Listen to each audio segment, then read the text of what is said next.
Financial education has to happen way before a kid makes that decision to go to college.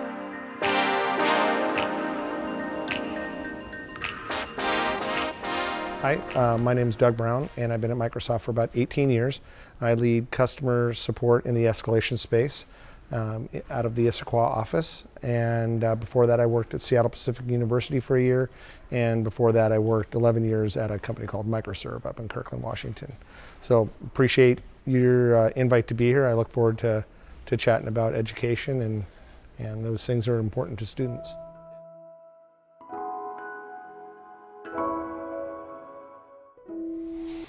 A lot of thoughts, and I appreciate you acknowledging my support of your education and the others on our team at the time. I think education is something that is within your control, but I know that scary aspect of taking on debt might scare people away from education, but it is one thing that we can control. We can find a way to get that education. Even if we might not even have the resources, you'll remember I gave you advice. Even if you take one class at a time, go find enough money to take that one class and just get on that train. Once you're moving along, it'll become easier. But I know student debt's is a scary thing. So how do we eliminate that fear from a student? Because there's enough fears. Is there enough time in my day? What about my family? Am I going to be successful? Did I pick the right career, or did I pick the right course of study? Will there be a job for me in that course of study when I get done? Those are all scary things. Adding debt onto that is unnecessary. Not that people shouldn't take on debt, but that fear is unnecessary. We need to figure out how to help students eliminate that fear. There's got to be a way to pay it forward, through a scholarship fund or through some crowdsourcing. There's got to be a way for students who want to take a course of study to be able to take that without fear of debilitating debt.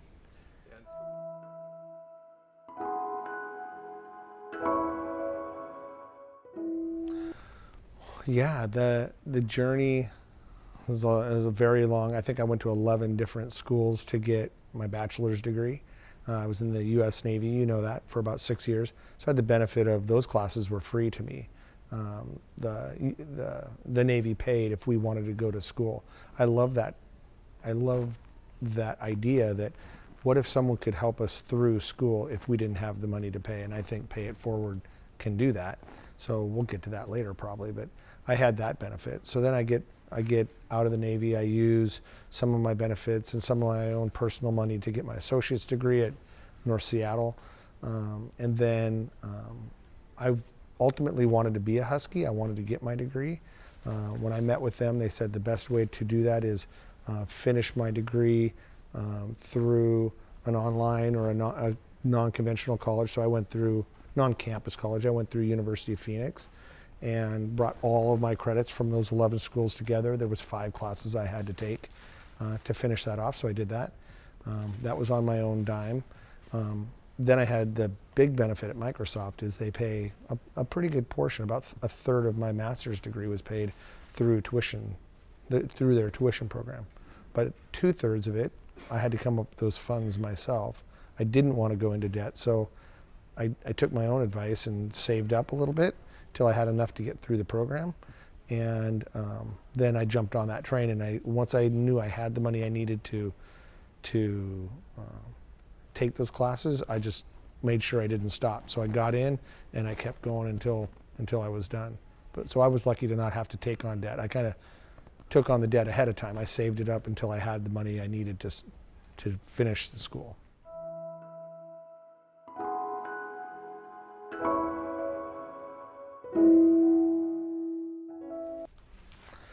That's an interesting question because the two don't necessarily have an one-to-one correlation. You could make an argument they do have a correlation. You can make an argument that they don't, because no one said, oh, I gave you this job or this opportunity or whatever because you have a master's degree from the UW, right?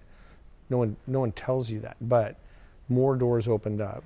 That having that degree not only opened doors, for me to be considered for other jobs. But it also gave me the background to speak that language. I could speak as a general manager of a business. I could speak the financial side. I could speak the strategy side, the marketing side, the operations management side, the startup side. So the schooling gave me the language to use, so that when I was having conversations with leaders that were looking for leaders in their work, I could speak the language that they wanted to hear, and trust that I could come in and do a good job for their org.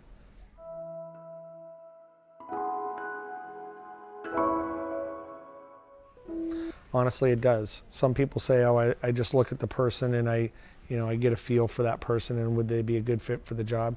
But I look at the degree as this person made a commitment to start something, they saw it through, and every college education has its high points and its low points. I did really well on a test, I did really poorly on a paper. So you go through highs and lows, right? But they stuck it out and they finished it. So that's what I'm looking for. I look for, sometimes I don't even look at the course of study. Did they start and did they finish? And so they made a commitment and they finished. So I can tell someone made that commitment and can follow through on something. And obviously, if I'm hiring for a specific role, I'm gonna look at the course of study. So if I'm hiring for a developer, I'm not gonna necessarily look for a Spanish major as the perfect fit for that, but at least I know they had that commitment. And if they've self-taught themselves coding and they're coding in an appropriate language for my project, I would weigh that. So I do honestly weigh whether someone's got their education or not, even if it's an associate's degree, or even if it's at an online college, or if it's an MBA. I look at, they made a commitment to start something, they finished it, and they're someone who values themselves enough to invest in themselves.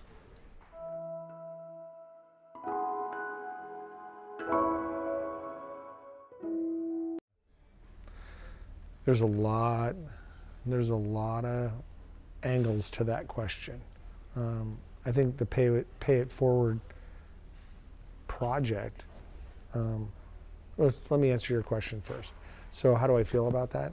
I feel disturbed that someone would have to layer on that debt on top of themselves. I feel like that's a fear that probably prevents some people from making that decision, or a fear that parents actually have to tell their kid, no, you can't do that, because we can't afford that layer of debt. So I'd love for everyone who wants an education to be able to afford and get an education. I'm not necessarily suggesting education should be free, but if the pay it forward movement can help be a funding source for people who want to go to school, can be an outreach for resources on, hey, what's the best way to get a grant or to get a scholarship, because there's a lot of unclaimed scholarships every year. And if Pay It Forward can also be a resource to, an educational resource to parents and to students of how do you get ready for college, right? You don't just start a workout routine on Monday after not working out for 6 months and go try to do 40 pull-ups, right? You don't do that because you're going to hurt yourself. So how do we tell students when they're freshmen in high school or even in 7th and 8th grade, these are the steps you need to take to be ready to go to college. You need to, hey parents, you need to talk about a 529 plan or what other kind of funding source there is so that you can put your coffee money away, the money you spend on lattes every day or on some other luxury, you can put a portion of that away in a plan when your kid is born. What if we told people and parents at the hospital, here's an information sheet, what if we signed them up for a 529 plan the day the kid came out of the hospital, and you had 18 years to accrue that money in that account? More students would have the money they need to go to school. So I think Pay It Forward, I know you want to ask a follow-on question, I think Pay It Forward hopefully is more than a funding source. It's a education resource to parents and students, and it's a resource for people to, or it's a communication vehicle to, here's how to best be ready to go to school without taking on debt. But a 529 plan is a a funding vehicle where you can put money in, like a 401k kind of, or a Roth IRA. You can put money into a 529, choose what investment portfolio or investments you want, whether you want it to be aggressive or you want it to be moderate or you want it to be conservative. And money will grow in that account in a couple of ways. One, you're funding it, and two, the appreciation of the funds that the 529 is indexed against. So we did that for our kids when they were 4 and 0 when he was first born, and we put money in a 529, and it grew over the 14 and now the 18 years.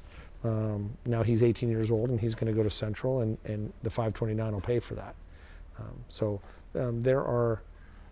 There are funding opportunities out there for you to prepare way ahead of time for your son or daughter to go to school. And it's not just a 529. There's many different programs like that. I think that.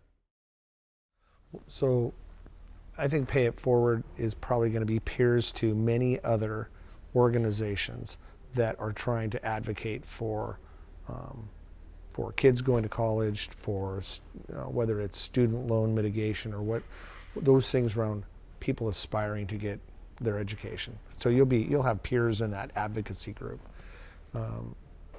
So as you're advocating with those others, there's a hurdle to hit, because the public school system is pretty modular, and I feel like it's a little Legoized.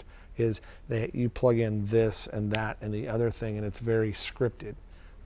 And how are you going to introduce financial education curriculum into an already full education system? Because they have to have so many credits to that and so many credits to that, and kids on different programs. But it's absolutely probably one of the most important things is financial education has to happen way before a kid makes that decision to go to college. So kids in their junior year are visiting, they're applying, they get accepted, and they've, by sometime in their senior year, they already know where they're going. But there are kids graduating today, or not in August, but there's kids graduating last year who didn't know how to write a check. They didn't know how to have a bank account. They didn't even know what a 401k is. My son, we had to explain to him what his company, he works at Safeway, what the company 401k meant and what the long-term opportunities for that were. What if there was an education program all the way back into middle school that told kids, hey, go home and tell your parents about a GET plan or a 529 plan or whatever way to fund your education for college. If kids did that 6 years earlier, they'd take on much less debt than they have to today. So I think it's a really important thing. Talking about the financial education issues early on in life will probably eliminate some portion of student debt obligation in the future.